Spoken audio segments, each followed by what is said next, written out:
Bonjour tout le monde, allez on s'installe rapidement s'il vous plaît. Bonjour madame. Bonjour Elodie, ça fait longtemps qu'on t'a pas vu. Oui j'étais malade mais ça va mieux maintenant. Elodie, t'as oublié de me donner ton certificat médical. J'en ai pas. Ah, bon bah dans ce cas je dois te mettre 0 au contrôle de la semaine dernière. Mais madame s'il vous plaît, tu connais les règles, en cas d'absence injustifiée à un contrôle, ça me fait pas plaisir, mais c'est 0.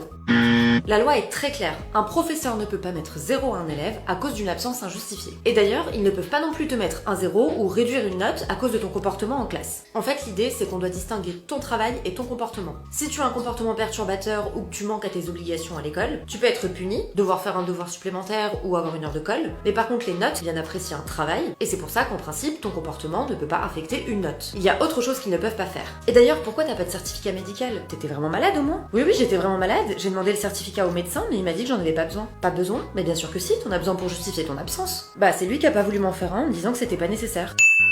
Les seuls cas dans lesquels tu dois fournir un certificat médical à l'école, c'est si tu as eu une maladie contagieuse. Donc par exemple si tu as eu la varicelle, la gale, les oreillons, etc. Mais si ta maladie était hors de cette liste, l'école ne peut pas exiger un certificat médical. Si tu as d'autres questions sur ce qui est légal ou pas à l'école, n'hésite pas à les poser en commentaire. Et en attendant, abonne-toi pour mieux comprendre le droit.